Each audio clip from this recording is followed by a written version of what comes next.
የአፍሪካ ቀንድ በአሁኑ ወቅት በአካባቢው ሀያላን ሀገራት በተለይም በተባበሩት አረብ ኤምሬትስ በሳውዲ አረቢያና በግብጽ መካከል የሚካሄድ የከረረ የፖለቲካ የኢኮኖሚና የወታደራዊ ፉክክር ማዕከል ሆኗል። ይህ ፉክክር ከመደበኛው ዲፕሎማሲያዊ ግንኙነት ባለፈ እንደ ሱዳን ያሉ ሀገራትን ወደ እርስ በርስ ጦርነት የከተተና እንደ ኢትዮጵያና ሶማሊያ ያሉ መንግስታትን ደግሞ ለአዲስ ቀጠናዊ ውጥረት የዳረገ ሆኗል። በተለይም የተባበሩት አረብ ኤምሬቶች ማዕከላዊ መንግስታት ላይ ብቻ ጥገኛ ከመሆን ይልቅ እንደ ሶማሊላንድና የሱዳን ፈጥኖ ደራሽ ድጋፍ ሰጪ ኃይሎች ካሉ ንዑስ መንግስታት ጋር የምታደርገው ጥምረት በቀጠናው ላይ አዲስ የኃይል ሚዛን ፈጥሯል። ይህ የአቡዳቢ ስልት በሳውዲ አረቢያና በግብጽ ዘንድ እንደ ስጋት መታየቱ ሪያድና ካይሮ የሶማሊያንና የሱዳን ጦርን ደግፈው እንዲቆሙ በማድረግ ቀጠናው አስተላለፍን በሁለት ጎራ ከፍሎታል። በዚህ ሁሉ ትርምስ ውስጥ የኢትዮጵያ ሚና ወሳኝና አነጋጋሪ ሆኖ ቀጥሏል። አዲስ አበባ ከኤምሬትስ ጋር ያላት ጥልቅ የኢኮኖሚና ወታደራዊ ትስስር በሱዳን ጦርነት ውስጥ ገለልተኛ መስላ ለመታየት ብትሞክርም በተግባር ግን ለአርኤስኤፍ የአቅርቦት መስመርና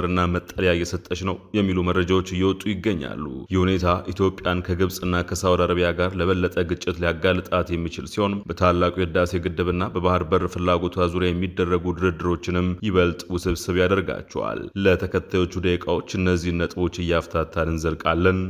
አብረን እንቆይ።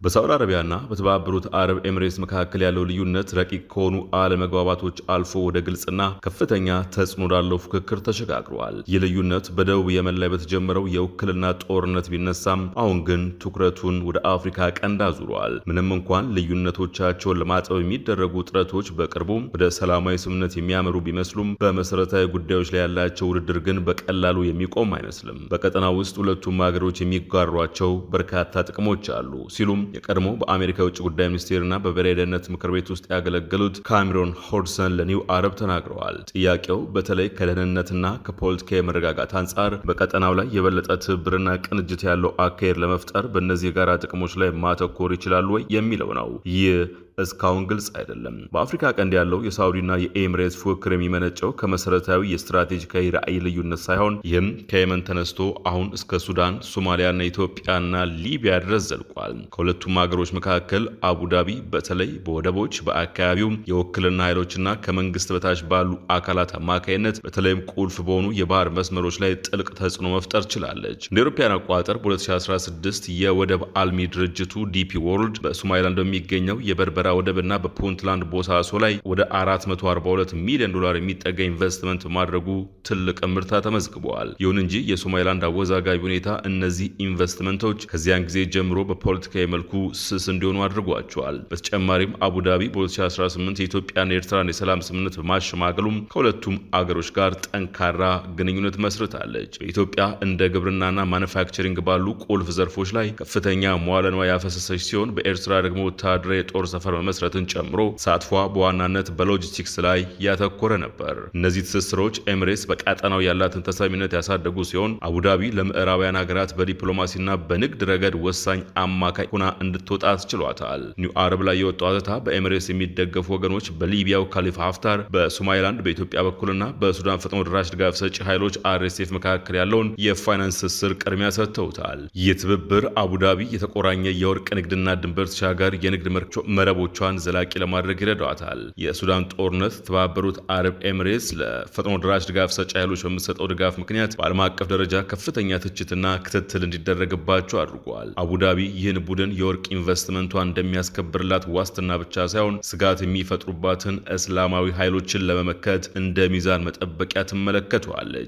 የመን አሁንም በተባበሩት አረብ ኤምሬትስና በሳውዲ አረቢያ መካከል ያለው ውጥረት ዋነኛ ማዕከሉን ቀጥላለች። በጦርነቱ አብዛኛው ጊዜ አቡዳቢን ለደቡብ ሽግግራዊ ምክር ቤት ኤስቲሲ እና ለደቡብ መገንጠል ለሚፈልጉ ኃይሎች የምታደርገው ድጋፍ ሳውዲ አረቢያ የየመንን ግዛት አንድነት ለመጠበቅና የራሷን የድንበር ደህንነት ለማስከበር ካላት ቁርጠኝነት ጋር ሲጋጭ ቆይቷል። ይህ ውጥረት እንደ አውሮፓውያን አቆጣጠር በ2025 መገባደጃ ላይ የኤስቲሲ ኃይሎች እንደ ሀድራማውትና አልማሐራ ባሉ የደቡብ ግዛቶች ፈጣን ግስጋሴ ሲያደርጉ ይበልጥ ጎልቶ ወጥቷል። ሳውዲ አረቢያ በታህሳስ 30 ቀን በሙካላ ከተማ በሚገኙና ከተባበሩት አረብ ኤምሬትስ ጋር ግንኙነት አላቸው በተባሉ የጭነት መርከቦች ላይ የአየር ድብደባ በመፈጸም ምላሽ ሰጥታለች። ይህም በስም አጋር በሆኑት አገራት መካከል የታየ ብርቅዬ ወታደራዊ ግጭት ሆኖ ተመዝግቧል። ከጥቂት ቀናት በኋላ ሪያድ ሁኔታውን ወደ ነበረበት እንዲመለስ ግፊት አደረገች። በዚህም የተባበሩት አረብ ኤምሬትስ ኃይሎቿን እንድታስወጣ፣ የጋራ የመከላከያ ስምምነቶች እንዲቋረጡና የደቡብ ሽግግር ምክር ቤት የእዝ መዋቅሮች እንዲፈርሱ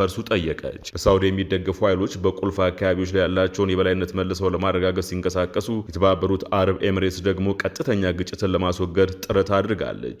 ይሁን እንጂ በመካከላቸው ያለው ግንኙነት አሁንም ደካማ እንደሆነ ቀጥለዋል። በአቡዳቢ በወደብና በባህር መስመሮች ላይ ያተኮረ ተጽዕኖና በሪያድ በመንግስታዊ መዋቅር ላይ ያተኮረ ሞዴል መካከል ያለውን ጥልቅ የስትራቴጂ ልዩነት ሳይፈቱ የመን ለሰፊው ቀጠና የፍጥጫ የመጀመሪያዋ የጦር አውድማ ብቻ ሆና የመቅረት አደጋ ተጋርጦባታል። የየመን ፍጥጫ መዘዝ በአፍሪካ ቀንድ ላይ ሰፊ አንድምታ አለው። ሳውዲ አረቢያ ከየመን ባለፈ በተለይም በሱዳንና በሶማሊያ ያሉ የኤሚሬትስ ድጋፍ የሚደረግላቸውን መረቦች ለመበተን ከፍተኛ ጥረት እያደረገች ትገኛለች። ሪያድ አቡዳቢ ከመንግስት በታች ለሆኑ አካላት የምታደርገውን ድጋፍ ለቀይ ባህር መረጋጋት እንደ ቀጥተኛ ስጋት ትመለከተዋለች። በዚህ ረገድ የሳውዲ አረቢያ አቋም ከግብጽ ጋር በእጅጉ ተቀራርቧል። ሁለቱም ሀገራት ከቀይ ባህር ደህንነት ጋር የተያያዙ ከፍተኛ ስጋቶች አሏቸው። ካይሮ በሲዩዝ ካናል ገቢ ላይ የምትተማመን ሲሆን፣ ሪያድ ደግሞ ለነዳጅ ኤክስፖርትና ለሀጅ ተጓዦች ደህንነት የተጠበቀም የባህር መስመር እንዲኖር ቅድሚያ ትሰጣለች። በመሆኑም ሁለቱም ሀገራት ኤሚሬትስ የምትከተለውን መከፋፈልን መሰረት ያደረገ ስልት ቀጠናውን የሚያናጋ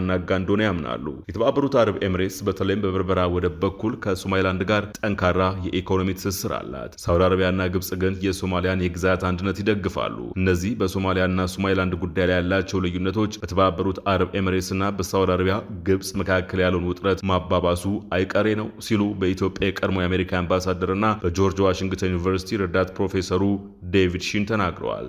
ምንም እንኳን የሶማሊያ ፌዴራል መንግስት እስራኤል ሶማሊላንድን እውቅና መስጠቷን ተከትሎ ከሉዓላዊነት ስጋት ጋር በተያያዘ በጥር 2026 ከተባበሩት አረብ ኤሚሬትስ ጋር የተደረጉ ስምምነቶችን የሰረዘ ቢሆንም የዲፒ ወርልድ በበርበራ ወደብ ላይ ያለው እንቅስቃሴ ግን እንደቀጠለ ነው። በተጨማሪም ፑንትላንድና ሶማሊላንድ የሞቃዲሾን ውሳኔ እንደማይቀበሉት አስታውቀዋል። በተባበሩት አረብ ኤሚሬትስ በሶማሊላንድና በፑንትላንድ መካከል ያለው የደህንነት ትብብር አሁንም እንደቀጠለ ነው። ይህም እንደ አንድሪያስ ግሪክ ያሉ ተንታኞች የገንጣዮች ዘንግ አክሲስ ኦፍ ሴሴሽኒስት ብለው ለሚጠሩት ስትራቴጂ መሰረት የጣለ ነው። ይህ ስብስብ በአፍሪካ ቀንድ ውስጥ ለኤሚሬትስ ተጽዕኖና ለንግድ መረቦቿ ዋነኛ ምሰሶ ሆኖ ያገለግላል። ሱዳን በአፍሪካ ቀንድ ውስጥ ለሚታየው የባህረ ሰላጤው ሀገራት ፉክክር እጅግ አስከፊና ቀጠናውን የሚያናጋ ማሳያ ሆናለች። ይህ ፉክክር እንደ አውሮፓውያን አቆጣጠር በሚያዝያ 2023 የጀመረውንና ከፍተኛ ውድመት እያስከተለ ያለውን የእርስ በርስ ጦርነት ይበልጥ ሊያባብሰው ይችላል። መጀመሪያ ላይ አምባገነኑን ኦማር አልበሽርን ከስልጣን ካወረደው የ2019 አብዮት በኋላ ሳውዲ አረቢያና ኤሚሬትስ በሱዳን ጉዳይ ላይ ተመሳሳይ አመለካከት ነበራቸው። ሁለቱም ወታደራዊ አገዛዙን ይደግፉ የነበረ ሲሆን ለሽግግር ወታደራዊ ምክር ቤቱም እርዳታ አቅርበዋል። ይሁን እንጂ በሱዳን ወታደራዊ ባለስልጣናት መካከል ክፍፍል እየተፈጠረ ሲመጣም ሪያድና አቡዳቢም በተመሳሳይ ተከፋፈሉ። ምንም እንኳን ሁለቱም ሀገራት ለሱዳን ጦርነት ፖለቲካዊ መፍትሄ ለመፈለግ እንደ አውሮፓውያን አቆጣጠር በመስከረም 2025 በተመሰረተውና በአሜሪካ በሚመራው ኳድ የተሰኘው ጥምረት አባል ቢሆንም ሪያድ ግን ኤሚሬትስ ለፈጥኖ ድራሽ ድጋፍ ሰጪ ኃይሎች ለምትሰጠው ድጋፍ ያላትን ስውር ቅሬታ ስታሳይ ቆይታለች። አሁን ግን ከካይሮ ጋር በመጣጣም ሪያድ ከአደራዳሪነት ሚኗ ወጣ በማለት ለሱዳን ጦር ግልጽ ድጋፍ ወደ መስጠት እያዘነበለች ትገኛለች። ሺን ሲቀጥሉ ሳውዲና ግብጽ ለሱዳን ጦር ኃይሎች የሚያደርጉት ድጋፍ፣ በሌላ በኩል ደግሞ የተባበሩት አረብ ኤሚሬትስ ለፈጥኖ ድራሽ ድጋፍ ሰጪ ኃይሎች የሚሰጠው ድጋፍ ሁለቱ ነገሮች ሲያከራክር የቆየና ወደፊትም የሚከፋፍል ሌላው የልዩነት መስክ ነው ብለዋል። በዚህ ምክንያት ሪያድና ካይሮ ለሱዳን ጦር የሚደገፍ ያልታወጀ ዲፋክቶ ጥምረት መስርተዋል። ካይሮ ቀጥተኛ ወታደራዊና የሎጂስቲክስ ድጋፍ የምታደርግ ሲሆን ሪያድ ደግሞ የዲፕሎማሲያዊ ድጋፍና በጦር ኃይሉ ቁጥጥር ስር ባሉ አካባቢዎች ላይ ያተኮረ የኢኮኖሚና መልሶ ግንባታ ኢንቨስትመንት ታቀርባለች። የዚህ ሁሉ ዋና ዓላማ የፈጥኖ ድራሽ ኃይሎች ግስጋሴ መግታት ነው። በአቡዳቢ ላይ የሚደረገው ግፊት እየበረታ የመጣው ሳውዲና ግብጽ የፈጥኖ ድራሽ ድጋፍ ሰጪ ኃይሎችን የሎጂስቲክስ መስመሮች ለመገደብ የሚያደርጉትን ቅንጅት ማጠናከራቸውን ተከትሎ ነው። እዚህም ዋነኛው ትኩረት ነጥብ ሊቢያ ስትሆን ለረጅም ጊዜ የኤሚሬትስ ወዳጅ የሆኑት ካሊፋ ሀፍታር በአልኩፍራ አውሮፕላን ማረፊያ በኩል ለአርኤስኤፍ የሚቀርቡ አቅርቦቶችን ሲያመቻቹ ቆይተዋል። ከአሚሮ ካሜሮን ሁድሰን የቅንጅት ቀድሞውኑ ተገማች የሆኑ ውጤቶችን እያስገኘ መሆኑን ይከራከራሉ። ለረጅም ጊዜ የኤሚሬትስ ታማኝ ደንበኛ በነበሩት በካሊፋ ሀፍታር አማካይነት በሊቢያ የሚገኘው የኩፍራ አየር ማረፊያ መዘጋቱ እየተጠናከረ የመጣው የሳውዲ ግብፅ ጥምረት ውጤት መሆኑን እያየን ነው ሲሉ ተናግረዋል። ምንም እንኳን የአየር ማረፊያው መዘጋት ጊዜያዊ ቢሆንም ሪፖርቶች እንደሚያመላክቱት ግን የጦር መሳሪያ አቅርቦቱ ቀጥሏል። ይህም ሀፍታር በተፋላሚ ደጋፊዎቻቸው ሳውዲ፣ ግብፅና ኤሚሬትስ መካከል የገቡበትን አስቸጋሪ ሁኔታና የኤሚሬትስን የአቅርቦት መስመሮች ሙሉ በሙሉ ለማቋረጥ ያለውን ፈተና ያሳያል። ተንታኞች እነዚህን ክስተቶች በመላው ቀጠናው የፈጥኖ ድራሽ ድጋፍ ሰጪ ኃይሎች የሎጂስቲክስ እንቅስቃሴን ለመገደብ የሚደረገው ሰፊ ጥረት አካል አድርገው ይገልጿቸዋል። በተባበሩት አረብ ኤሚሬትስ እና በኢትዮጵያ መካከል እየጠነከረ የመጣው አስተላለፍ በተለይም ከግብፅ ጋር ለተፈጠረው ግጭት ሌላው የውጥረት ምንጭ ሆኗል። አቡዳቢ በሰሜን ኢትዮጵያው ጦርነት ወቅት ለአዲስ አበባ ፖለቲካዊና ቁሳዊ ድጋፍ ያደረገች ሲሆን በኢትዮጵያ ኢኮኖሚ ውስጥም ከፍተኛ መዋዕለ ንዋይን አፍስሳለች። አዲስ አበባ በኩሏ እንደ አውሮፓውያን አቆጣጠር በ2024 መጀመሪያ ላይ የቀይ ባህር በር ለማግኘት እንደ መድረክ ለመጠቀም ለሶማሊላንድ እውቅና ለመስጠት ቃል ገብታለች። አቡዳቢም ቀደም ሲል በኢትዮጵያና ሶማሊላንድ መካከል ያለውን ትስስር በማመቻቸት ረገድ ሚና ነበራት። ለካይሮ ግን እነዚህ ግንኙነቶች ከታላቁ ኢትዮጵያ ህዳሴ ግድብ ጋር በከፍተኛ ሁኔታ የተሳሰሩ ናቸው። ከዚህ በተጨማሪም ግብፅ የኢትዮጵያን የባህር በር ምኞት በሶማሊላንድ በኩል ለማደናቀፍ በ2024 የውጥረት ወቅት ወታደሮችን እስከ መላክ የደረሰ ጠንካራ ግንኙነት ከሶማሊያ ፌዴራል መንግስት ጋር መስርታለች። ይህ እርምጃ ግብፅን እንደሌላዋ የአረብ ሊግ አባል አገር የሶማሊያን የግዛት አንድነት ከምትደግፈው ሳዑዲ አረቢያ ጋር ይበልጥ እንዲጣጣሙ አድርጓቸዋል። ኢትዮጵያ እንደ አውሮፓውያን አቆጣጠር በ2025 መጀመሪያ ላይ ከባህር በር ፍላጎቷ ለጊዜ ወደኋላ ብትልም ውጥረቱ ግን አሁንም እንደቀጠለ ነው። ካሜሮን ሁድሰን እንደጠቆሙት ታላቁ ኢትዮጵያ ህዳሴ ግድብ የባህረ ሰላጤው ሀገራት ፉክክር በግልጽ የሚንጸባረቅበት ቀጣዩ መድረክ ሊሆን ይችላል። ካሜሮን ሲቀጥሉም ዋሽንግተን ጣልቃ ለመግባት ዝግጁ በምትመስልበት የህዳሴ ግድብ ድርድር ላይ የዚህ ፍጥጫ ቀጣይ ምዕራፍ ይታያል ብዬ አስባለሁ። የተባበሩት አረብ ኤሚሬትስ ለዚህ ምን ምላሽ እንደምትሰጥ ግን ግልጽ አይደለም ሲሉ ገልጸዋል። ባለፉት ዓመታት ከታየው ባህሪያቸው በመነሳትም ቀደም ሲል ኤሚሬትስ በመከላከያ ውስጥ የምትሆንበት ጊዜ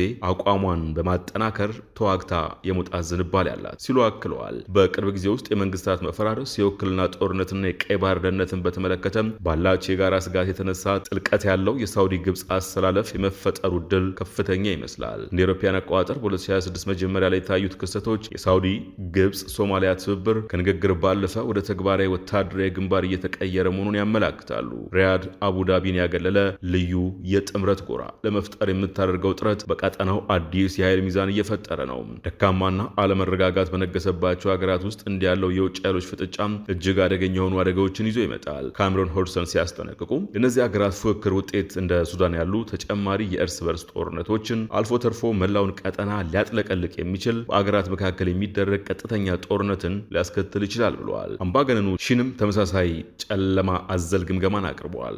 ሁሉም ሀገራት የአጭር ጊዜ የፖለቲካ ትርፍ ለማግኘት የሚጥሩ ይመስላሉ። ይህም የትኛውንም ወገን በአግባቡ የማይጠቅም ሲሆን በተለይም ለአፍሪካ ቀንድ ሀገራት ግን እጅግ አጥፊ ይሆናል ሲሉ ገልጸዋል። የሁለቱ መካከለኛ ኃይላት ፍትጊያ እንዲህ በቀጠለበት ወቅት ነው እንግዲህ የፈጥኖ ድራሽ ድጋፍ ሰጪ ኃይሉ በኢትዮጵያ ግዛት ውስጥ ካምፕ እንዳለው የሚያመላክት የምርመራ ዘገባ በሮይተርስ በኩል የተሰራጨው። በእርግጥ ከኢትዮጵያ መንግስት በኩል ይህን የሚያስተባብልም ሆነ የሚያረጋግጥ መግለጫን ቢያንስ ይህን ጥንቅር እስካሰናዳንበት ጊዜ ድረስ አልወጣም። የምርመራ ዘገባው በወጣ በሰዓታት ልዩነት በኤርሲ ቤኮል ላይ የወጣው ሀተታ በተባበሩት አረብ ኤሚሬትስ ኢትዮጵያ እስራኤልንና አርኤስኤፍን በተመለከተ ያሰፈረው ምልከታ እዚህ እንጥቀሰው። በቅርብ ጊዜ የተደረጉ ምርመራዎች ከተባበሩት አረብ ኤሚሬትስ የሎጂስቲክስ መረቦች ጋር ግንኙነት ያላቸው አውሮፕላኖች በእስራኤልና በኢትዮጵያ መካከል በረራዎችን እያደረጉ መሆኑን አረጋግጠዋል። ይህም አቡዳቢ ለፈጥኖ ድራሽ ድጋፍ ሰጪ ኃይሉ አርኤስኤፍ ቁሳቁሳዊ ድጋፍ ታደርጋለች ከሚለው የቆየ ክስ ጋር የተያያዘና የጥላ አየር ድልድይ ሻዶ ኤርብሪጅ ተብሎ የሚጠራ መዋቅር መፈጠሩን አመላካች ነው። ይህ ግኝት በቀጠናው ያለውን ጂኦፖለቲካዊ ሽኩቻ ወደ አዲስ ምዕራፍ ያሸጋግረዋል። እነዚህ አዳዲስ መረጃዎች በሱዳን ጦርነት ውስጥ የውጭ ኃይላት ጣልቃ ገብነት ወደ ላቀና ስልታዊ ደረጃ መሸጋገሩን ያሳያሉ። በተለይም ኢትዮጵያ ለኤሚሬትስና ለአርኤስኤፍ የምታደርገው ድጋፍ ከዲፕሎማሲያዊ ወዳጅነት ባለፈ ወደ ተግባራዊ ወታደራዊ ትብብር ማደጉን ይጠቁማሉ። ሪፖርቶቹ የሚያመላክቱት ዋና ዋና ነጥቦች ተከታዮቹ ናቸው። አንደኛ፣ የምስጢራዊ በረራዎች ባህሪ ሲሆን በረራዎቹ ከመደበኛው ሲቪል ወይም የንግድ ትራፊክ ውጪ መሆናቸው አውሮፕላኖቹ የመገናኛ ዘዴዎቻቸውን በማጥፋት ወይም ያልተለመዱ የበረራ መስመሮችን በመከተል የራዳር ክትትልን ለማምለጥ እንደሚሞክሩ ያሳያል። ይህ በዓለም አቀፍ ደረጃ ለኮንትሮባንድ ለኮንትሮባንድ ወይም ለጦር መሳሪያ ዝውውር የሚጠቅም ስልት ነው ይላል። ሁለተኛ፣ የኢትዮጵያ ሁለተኛ ደረጃ አየር ማረፊያዎች ሚና። የሳተላይት ምስሎች በዋና ከተማዋ ካለው ቦሌ አየር ማረፊያ ውጪ በሩቅና ጥበቃ በሚደረግባቸው እንደ ጎንደር፣ ባህር ዳር ወይም በቤኒሻንጉል ጉሙዝ አካባቢ ያሉ የአየር ማረፊያዎች ላይ ያልተለመደ እንቅስቃሴ መኖሩን ያሳያሉ። እነዚህ ቦታዎች ለሱዳን ድንበር ቅርብ በመሆናቸው ለሎጂስቲክስ ዝውውር ምቹ ናቸው። ሶስተኛ፣ የፈጥኖ ደራሽ ድጋፍ ሰጪ ኃይል ተዋጊዎች ዝውውር። የሱዳን የደህንነት መረጃዎች እንደሚጠቁሙት የአርኤስኤፍ ተዋጊዎች በኢትዮጵያ በኩል ወደ ብሉ ናይል ግዛት እየገቡ ነው የሚለው ነው። ይህም ማለት የሄሚቲ ጦር ከኢትዮጵያ ድንበር አቅራቢያ አዲስ የጦር ግንባር በመክፈት የሱዳን ጦርን ለማዳከም እየሞከረ መሆኑን፣ ታጣቂዎች በኢትዮጵያ ግዛት በኩል እንዲያልፉ መፈቀዱ አዲስ አበባ ዳጋሎ ጀርባ አጥንት እየሆነች መሆኗን ያሳያል ሲልም አክለዋል። እነዚህ መረጃዎች በተናጠል ሲታዩ ጥርጣሬ ሊፈጥሩ ቢችሉም በአንድ ላይ ተገጣጥሞ ሲታዩ ግን የፈጥኖ ደራሽ ድጋፍ ሰጪ ኃይሎችን ወታደራዊ አቅም ለማስቀጠል በመንግስት ደረጃ የሚደገፍ የአቅርቦት መስመር ስቴት ኢኔብልድ ሰፕላይ ሩት መኖሩን የሚያረጋግጥ ጠንካራ መረጃ ይሆናሉ። ይህ ሁኔታ የባህረ ሰላጤው ፉክክር ከዲፕሎማሲያዊ ሽኩቻ አልፎ ወደ ስልታዊ ወታደራዊ ጣልቃ ገብነት መሸጋገሩን አመላካች ሊሆንም ይችላል። የኢትዮጵያ ሚና ግልጽነት የጎደለው ቢሆንም በቀጠናው ላይ የሚያሳድረው ተጽዕኖ ግን እጅግ ከፍተኛ ነው። አዲስ አበባ በይፋ ገለልተኛ ነኝ የሚል አቋም ብታንጸባርቅም በርካታ ሪፖርቶች ግን የፈጥኖ ደራሽ ድጋፍ ሰጪ ኃይሎች ከኢትዮጵያ ቤኒሻንጉል ጉሙዝ ክልል እንደሚንቀሳቀሱ ይጠቁማሉ።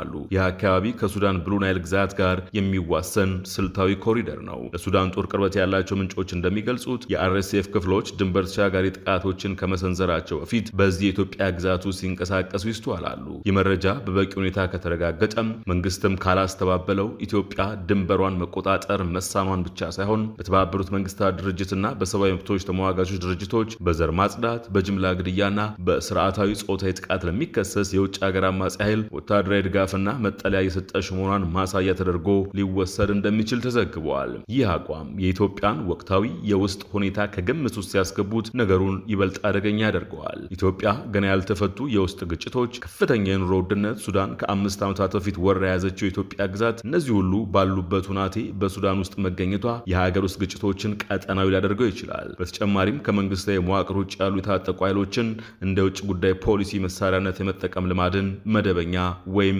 እየተለመደ ያደርገዋል። ቀደም ሲል ለመግለጽ እንደተሞከረው የኢትዮጵያ ፌዴራሉ መንግስት ይህን የሚያረጋግጥም ሆነ የሚያስተባብልም መግለጫን ቢያንስ ይህን ጥንቅር እስካሰናዳንበት ጊዜ ድረስ አላወጣም። በተለመደ የዲፕሎማሲ ቋንቋ ደግሞ ሳይለንት አማውንትስ ቱ አክሴፕታንስ፣ ዝምታ እንደ መስማማት ይቆጠራል የሚለውን አባባል ህልው እንዳያደርገው በአፋጣኝ ምላሽ እንዲሰጥበት የሚጠይቁ ድምጾችም አልጠፉም። የዛሬው ጥንቅር በዚሁ ተጠናቀቀ። አዲስ ማለዳን ሰብስክራይብ፣ ላይክ እና ሼር ማድረግን አይዘንጉ። ጤና ይስጥልን።